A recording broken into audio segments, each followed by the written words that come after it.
Welcome to Rudra cooking. இன்றைக்கி நம்ம ருத்ரா குக்கிங்கில் எலும்புகளுக்கு வலு தரக்கூடிய, உடம்புக்கு பலம் தரக்கூடிய கருப்பு உளுந்தில் லட்டு செய்ய போகிறோம். அது எப்படி செய்யறதுன்னு நம்ம வாங்க பார்க்கலாம். இப்போ கருப்பு உளுந்த லட்டுக்கு நான் உளுந்து 1/4 கிலோ எடுத்திருக்கேன். வெல்லம் 300 கிராம் எடுத்திருக்கேன். வெள்ளை எள்ளு 100 கிராம் எடுத்திருக்கேன். 50 கிராம் வேர்க்கடலை எடுத்திருக்கேன். இப்போ இதெல்லாம் வச்சு நம்ம லட்டு செஞ்சிடலாம். வாங்க வீடியோக்குள்ளே போகலாம். ஒரு கடாய் எடுத்துக்கிட்டு நான் முழு உளுந்து தான் எடுத்திருக்கேன். இதை நல்லா வாசம் வர வரைக்கும் நம்ம நல்லா வறுத்து எடுத்துக்கலாம். கலர் நல்லா வறுபட்டுச்சுன்னா கலர் மாறிடும். அந்த மாதிரி கலர் மாறும்போது ஒரு தட்டில் எடுத்து அதை நம்ம சேர்த்து கொஞ்சம் நல்லா ஆற வச்சிடணும். ஆற வச்சா தான் நம்ம மிக்ஸி ஜாரில் அரைக்க முடியும். இப்போ அதே கடாயில் நம்ம எடுத்து வச்சுருக்கிற எள்ளையும் நம்ம வறுத்துடலாம். வெள்ளை எள்ளு தான் வறுக்கணும்னு கிடையாது, கருப்பு எள்ளு இருந்தாலும் நீங்கள் எடுத்துக்கலாம். இதையும் கொஞ்சம் நல்லா பொன்னிறமாக வறுத்துக்கலாம். இதுவும் வறுக்கும்போது பட்டு பட்டுன்னு தெரிக்கும். அந்த மாதிரி நல்லா பட்டு பட்டுன்னு வந்தாலே எள்ளு நல்லா வறுபட்டுடுச்சுன்னு அர்த்தம். இப்போ இது கலர் மாறின உடனே இப்போ இதையும் நம்ம தட்டில் கொட்டி ஆற வச்சிடலாம். நான் எடுத்து வச்சுருக்கிறதுல வேர்க்கடலை வறுத்துது, அதனால் அதை அப்படியே எடுத்து வச்சுக்கிறேன். இப்போ நமக்கு உளுந்து ஆறிடுச்சு. அந்த ஆறின உளுந்தை மிக்ஸி ஜாரில் சேர்த்து நைஸாக அரைச்சிக்கலாம். இந்த மாதிரி நைஸாக இருக்கட்டும். அரைச்சதை நம்ம ஒரு பவுலில் சேர்த்துக்கலாம்.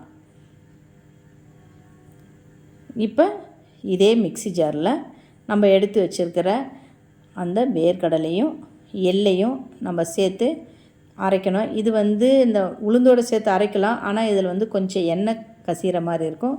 அதனால தான் இதை நான் தனியாக அரைக்கிறேன். தனியாக அரைச்சி இது கூட அதுக்கப்புறம் நம்ம எடுத்து வச்சுருக்கிற வெல்லத்தையும் சேர்த்து நம்ம அரைச்சிக்கலாம். இது எல்லாமே நல்லா அரைச்சி நம்ம அந்த உளுந்து அரைச்சி வச்சுருக்க இல்லையா, அதுவும் கூட சேர்த்துக்கலாம். சேர்த்து இப்போ எல்லாத்தையும் நல்லா கலந்து விட்டுக்கலாம். இப்போ இது லட்டு பிடிக்கிறதுக்கு வரும். சப்போஸ் உங்களுக்கு லட்டு பிடிக்க வரலன்னா கொஞ்சம் நெய் இருந்ததுன்னா ஒரு 4-5 டீஸ்பூன் நெய்யை கொஞ்சம் லைட்டாக சூடு பண்ணி இதுவும் கூட கலந்துக்கலாம். நான் இது கூட அந்த நெய் சூடு பண்ணி கலக்கும்போது கொஞ்சம் முந்திரியும் நான் சேர்த்துக்கிட்டேன்.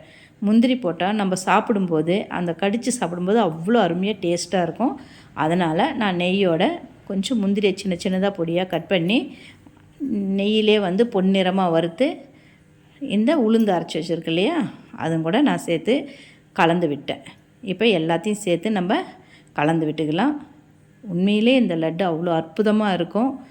இது பசங்களுக்கு ஈவினிங் ஸ்நாக்ஸாக கொடுக்கலாம். தினமும் ஒரு லட்டு சாப்பிட்டா நம்ம உடம்புக்கு அவ்வளோ நல்லது. இப்போ எல்லாம் கலந்தாச்சு.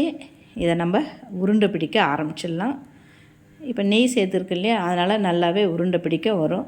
கொஞ்சம் அழுத்தி உருண்டையாக பிடிச்சி நம்ம வச்சுக்கலாம். ஒரு டப்பாவில் நம்ம உருண்டையாக பிடிச்சி வச்சிட்டோம்னா நம்மளுக்கு எப்போ தேவையோ அப்போ எடுத்து சாப்பிட்லாம். குழந்தைங்களுக்கு கொடுங்க, நிஜமாக விரும்பி சாப்பிடுவாங்க. உங்கள் வீட்டில் இது ட்ரை பண்ணி பாருங்கள். எப்படி இருக்குன்னு கமெண்டில் சொல்லுங்கள். நம்மளுக்கு பாருங்கள், கருப்பு உளுந்தில் லட்டு ரெடி ஆகிடுச்சு. பார்க்குறதுக்கே அற்புதமாக இருக்கும். அவ்வளோ சத்து நிறைஞ்சது. எள்ளில் சத்து இருக்குது, உளுந்தில் சத்து இருக்குது, வேர்க்கடலை சத்து இருக்குது, வெல்லத்துலேயும் சத்து இருக்குது.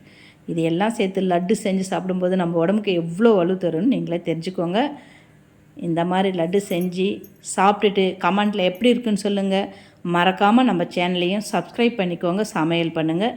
ரொம்ப ரொம்ப சந்தோஷமாக இருங்க. இந்த வீடியோ உங்களுக்கு பிடிச்சிருந்தா உங்கள் ஃபேமிலி அண்ட் ஃப்ரெண்ட்ஸுக்கு ஷேர் பண்ணுங்கள்.